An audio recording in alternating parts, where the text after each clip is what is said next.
हर एक से मोहब्बत भी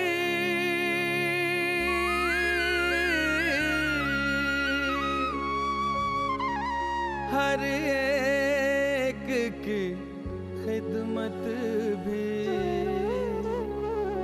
मैदान अदब का भी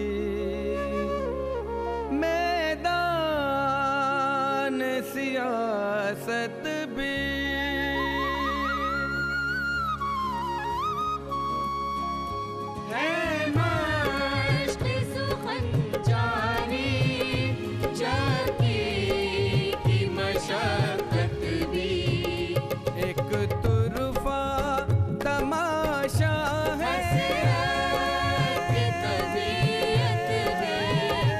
हसरत की तबीयत भी।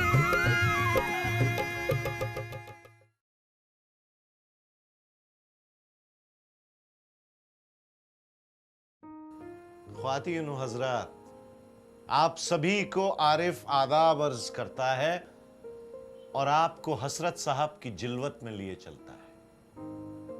पिछला एपिसोड तो जरूर आपके हाफजे में ताजा होगा कि मौलाना ऐन उन्हीं दिनों गिरफ्तार कर लिए गए जब उनकी बिटिया की शादी सर पर थी। इस मामले में भी उन्होंने अपनी साबित कदमी का बेहतरीन सबूत दिया। इरशाद फरमाया कि शादी तयशुदा तारीख पर ही होगी, उनकी गैर मौजूदगी में ही सही। 2 साल जेल में रहे, सॉलिटरी सेल में सख्त तरीन अजियतें बर्दाश्त की, रिहा हुए और मैदान सियासत में एक नए अज़्म, एक नए इरादे, एक नए वलवले के साथ कूद पड़े। आपने यह भी गौर किया होगा कि मौलाना के सियासी इफ्कार में एक मखसूस तब्दीली रूनुमा हुई है।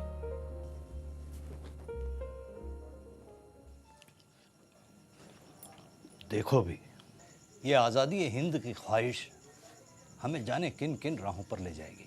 और क्या, कहाँ हम और आप नेशनलिस्ट थे और कहाँ कम्युनिस्ट हो गए।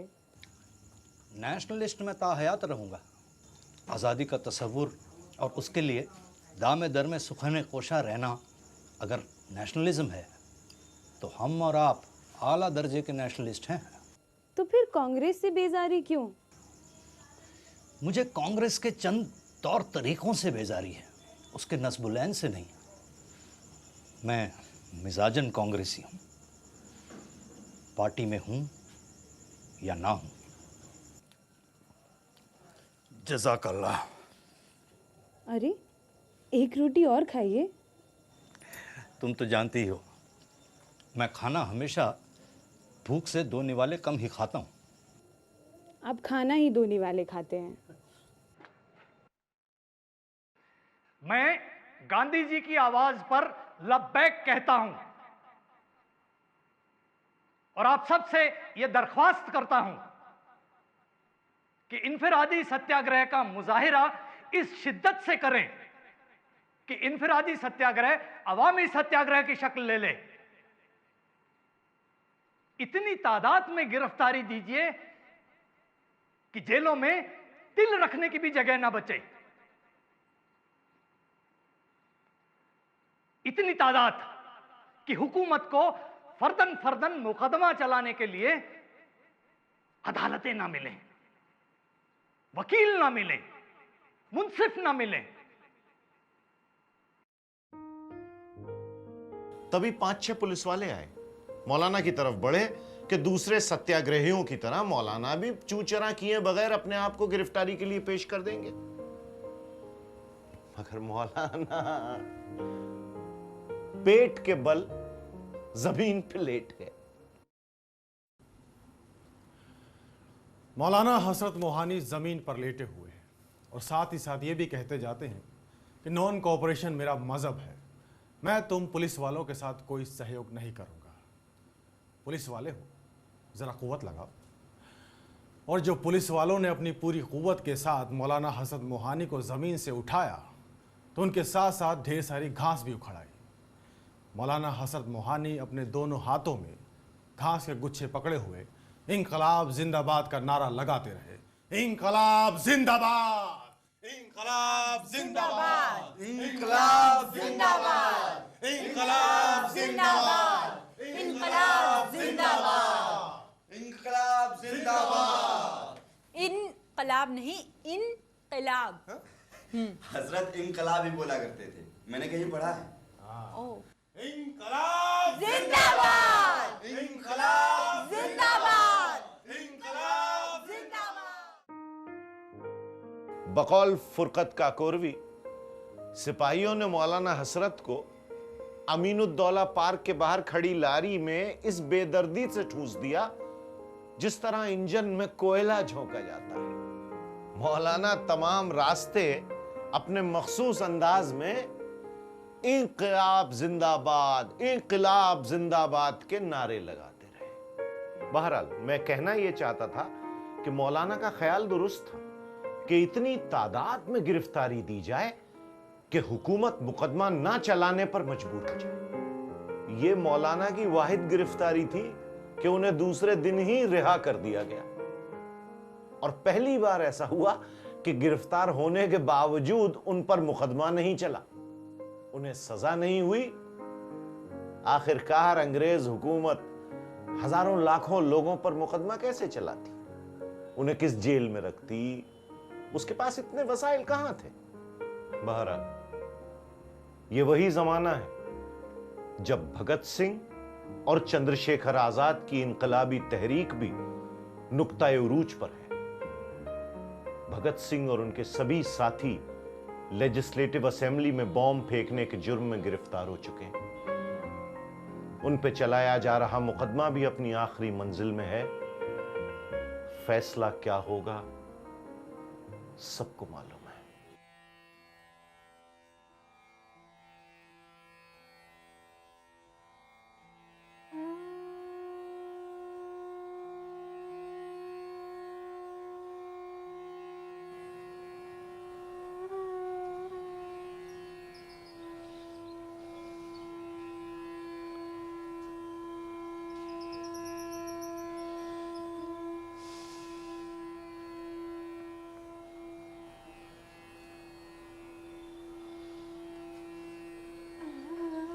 तेईस 24 बरस के बच्चे वो काम कर गए जो हम तमाम जिंदगी नहीं कर पाएंगे। मौत से पहले ही अजराह वफा, मर मिटो आशिकी में नाम करो।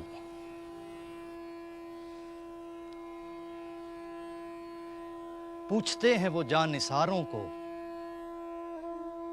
तुम भी हसरत उठो सलाम करो। भगत सिंह जिंदाबाद, इंकलाब जिंदाबाद, इंकलाब जिंदाबाद। हमारी जिंदगी के महवर 3 M हैं, मक्का, मथुरा और मॉस्को। अच्छा, और हमारी जिंदगी के महवर 4 M हैं, यानी मक्का, मथुरा, मॉस्को और मौलाना। बेगम, हसरत की भी कबूल हो मथुरा में हाजिरी, हसरत की भी कबूल हो मथुरा में हाजिरी। सुनते हैं आशिकों पे तुम्हारा करम है खास, सुनते हैं आशिकों पे तुम्हारा करम है खास। हसरत की भी कबूल हो मथुरा में हाजिरी, हसरत की भी कबूल हो मथुरा में हाजिरी। प्रीत लगाई ओ कन्हाई, ओ कन्हाई तो से प्रीत लगाई ओ कन्हाई, ओ कन्हाई। काहू और की सूरत काहे को आई, काहू और की सूरत काहे को आई तो से प्रीत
पे उनकी निगाहे करम है खास, निगाहे करम है खास, निगाहे करम है खास। कहाँ जाए रही गिरधारी, कहाँ जाए रही गिरधारी। और न मिले सुध भूली हमारी, और न मिले सुध भूली हमारी। कहाँ जाए रही गिरधारी, कहाँ जाए रही गिरधारी। हसरत की भी कबूल हो मथुरा में हाजरी, हसरत की भी कबूल हो मथुरा में हाजरी। मथुरा शरीफ में तो हाज़िरी जन्माष्टमी के मौके पर हर साल हो जाती है। अब हज का इरादा किया जाए खुदा कबूल करे। और इसी साल कबूल करे। मौलाना हसरत मोहानी ने 1932 में पहला हज किया, मैं अपनी बेगम, और इसके बाद मुसलसल 13 हज मौलाना ने किए। पहली बार जब वो हज पे गए तो उनके साथ एक वाकया पेश आया। मौलाना उबैदुल्ला सिंधी का नाम तो आपके जहन में महफूज होगा ही। 1916 में काबुल में जो इंडियन गवर्नमेंट इन एग्जाइल बनी थी, उसके वजीर आजम।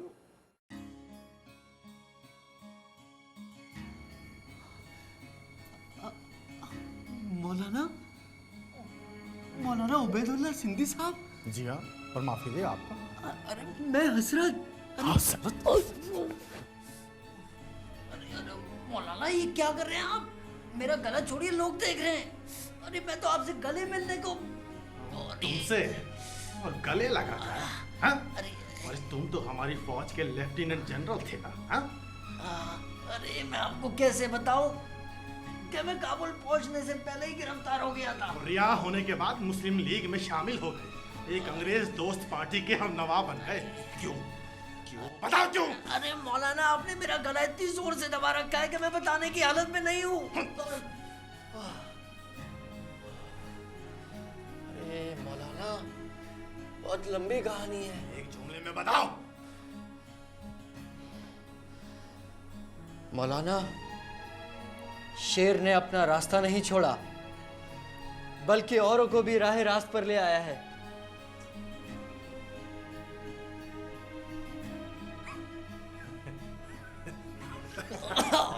अरे मौलाना आप मेरा गला फिर दबा रहे हैं। लेकिन इस बार खुशी के मारे।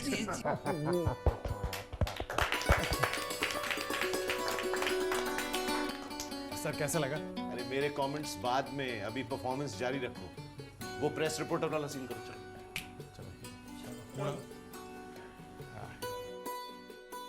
हाँ, तो अब आपका क्या इरादा है? मॉस्को के सफ़र का इरादा रखता हूँ ताकि कम्युनिस्ट तहरीक के सिलसिले में मज़ीद मालूमात हासिल कर सकूँ। लेकिन अब तो आप कम्युनिस्ट पार्टी के मेंबर नहीं हैं। देखिए प्रेस रिपोर्टर साहब, मैं नज़रियाती तौर पर कम्युनिस्ट हूँ और इसके लिए पार्टी का मेंबर होना ज़रूरी नहीं। लेकिन इसके लिए मुस्लिम लीग का मेंबर होना भी ज़रूरी नहीं। ज़रूरी है। मुस्लिम लीग में ऐसे मेंबरान होने चाहिए जो लीग को कम्युनिज्म से रूशनास कर सकें। और लीग के सिलसिले में ये ज़्यादा ज़रूरी है क्योंकि लीग पर अभी भी ज़मींदारों और जागीरदारों का गलबा है। आप तो खुद भी जागीरदार हैं। जनाबे वाला, मैं अपनी जागीर की एक फूटी कौड़ी भी अपने ज़ाती इस्तेमाल में नहीं लाता हूँ। मेरी जागीर से पैदा शुदा सारा सरमाया काश्तकारों और मजदूरों पर सर्फ होता है। अगर मुस्लिम लीग पे आपके सोशलिस्ट ख्यालात का असर ना हुआ तो? बात दुरुस्त है। मैं जल्दी एक नई पार्टी के क़याम का इरादा रखता हूँ। उसका नाम? आज़ाद पार्टी। वो क्यों? एक ऐसी पार्टी जिसका मकसद सिर्फ और सिर्फ हिंदुस्तान की आज़ादी हो, जिसका कोई मजहबी एजेंडा ना हो और जो हिंदुस्तान के गरीब लोगों यानी मजदूरों और काश्तकारों की भरपूर नुमाइंदगी कर सके। जब आप अपनी नई पार्टी बनाएंगे तो क्या मुस्लिम लीग छोड़ देंगे? पार्टी बीवी तो नहीं कि उसी का होकर रहा जाए। मैं तो हिंदुस्तान की हर उस पार्टी के साथ हूँ जो आज़ादी की बात करे। मैं तो आपको ये बताना ही भूल गया कि 1930 तक खिलाफत तहरीक मांद पड़ गई थी। तुर्कों ने खिलाफत पर अपना हक खत्म कर देने का ऐलान किया, लेकिन खिलाफत तहरीक के जेरे असर तहरीक आज़ादी और हिंदू मुस्लिम इत्तेहाद को जो जिला मिली थी, मौलाना उसे रायगां नहीं जाने देना चाहते। नतीजतन उन्होंने मौलाना जफर अली खां और दीगर साथियों के साथ मिलकर मजलिस एहरार कायम की, जिसका मकसद मुकम्मल आज़ादी, हिंदू मुस्लिम इत्तेहाद और खुसूसन मुसलमानों को मुकम्मल आज़ादी की तरफ रागिब करना था। मौलाना ने एहरार पार्टी की शाख यूपी में भी कायम की और इस हद तक मजलिस एहरार की आबियारी में लग गए कि उन्हें सैयदुल एहरार कहा जाने लगा।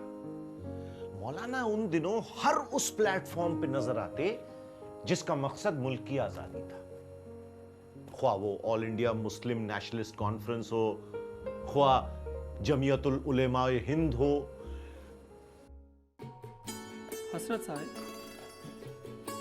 आप तो कंप्लीट इंडिपेंडेंस की बात करते हैं, लेकिन मुस्लिम लीग तो सिर्फ सेल्फ रूल की बात करती है। मुस्लिम लीग को भी कंप्लीट इंडिपेंडेंस की मांग रखनी होगी। 1937 में लखनऊ में मुस्लिम लीग का जो सालाना इजलास है, उसमें मैं पूरी कोशिश करूंगा कि मुस्लिम लीग मेरी आज़ादी कामिल की करारदाद मंजूर कर ले। ये कोशिश तो आपने 1922 में भी की थी, उसका क्या फायदा हुआ? देर आयद दुरुस्त आयद।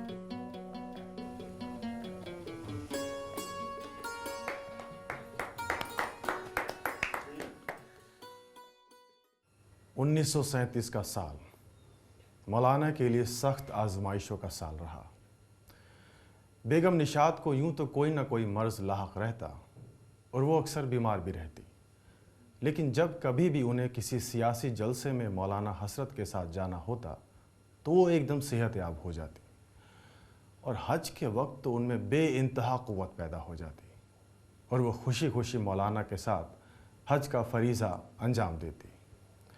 सो मौलाना को भी बेगम की सेहत को लेकर कोई ख़ास तरद्दुद लाहक ना रहता, मगर 1937 के आते आते बेगम निशात रीढ़ की हड्डी की शदीद बीमारी में मुब्तला हो गई। जिस्म का आधा हिस्सा बेकार हो गया, हर वक्त पलंग पर पड़ी रहती, लेकिन इस सूरत हाल में भी उनके मुंह से शिकायत का एक हर्फ भी ना निकलता। ज़बान पर सिर्फ एक ही जुमला जारी रहता, जो अल्लाह की मर्ज़ी, जो अल्लाह की मर्ज़ी।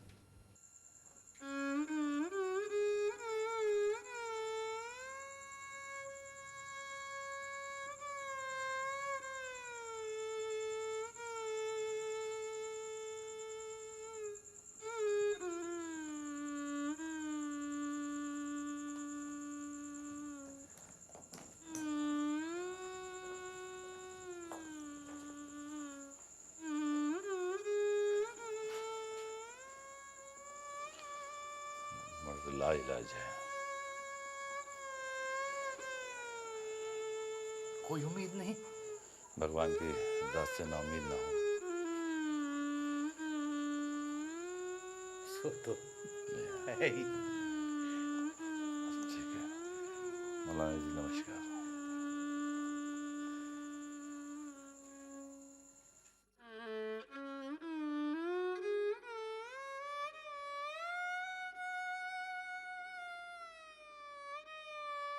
मुबारक हो। डॉक्टर साहब कहते हैं कि मर्ज लाइलाज नहीं है। आप मेरे करीब आइए।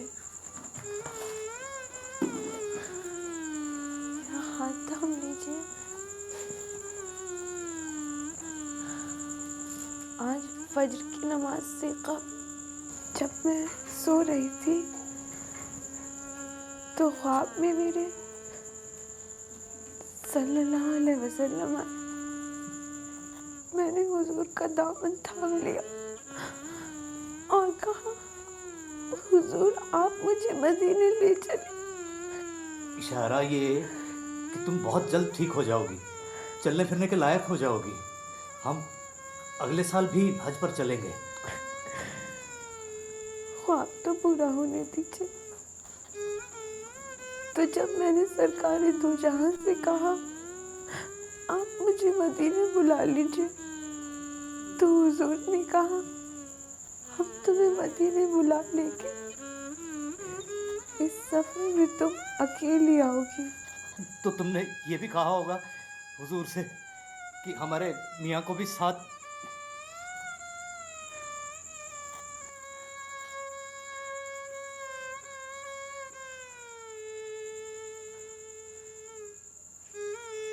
तुमने सिफारिश की होगी।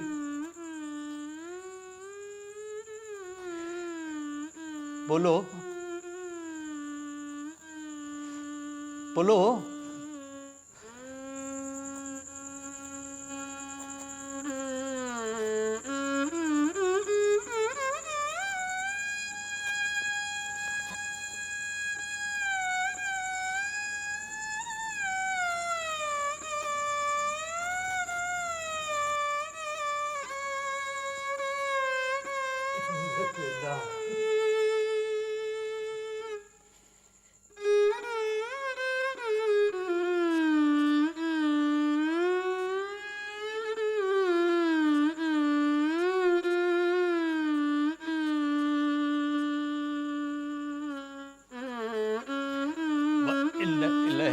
राजेऊ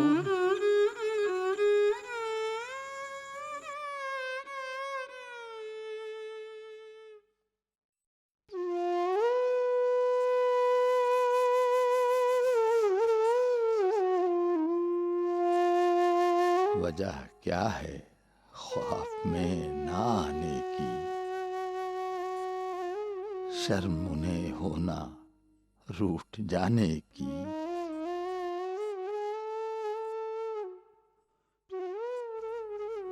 रश्क बाकी है अब न कोई रकीब,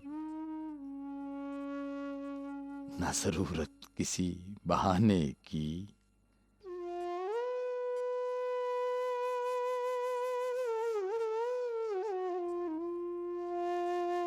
मिट गई आप भी मिटा के तुझे, सख्तियां खुद बखुद जमाने की।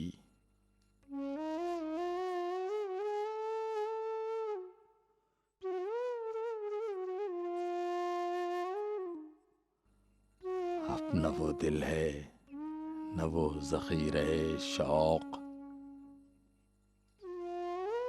तोड़ दो कुंजियां खजाने की।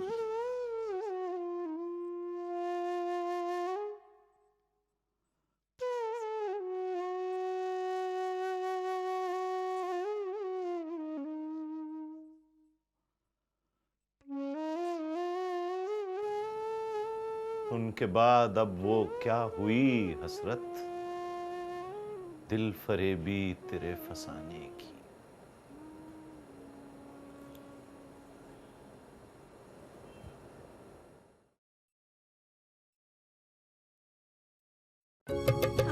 आज़ादी की ख्वाहिश भी, तहरीक की खिलाफत भी, स्वदेश पे जां कुर्बा, जिंदा की सोबत भी थी, दीन की पाबंदी और कृष्ण से रग़बत भी।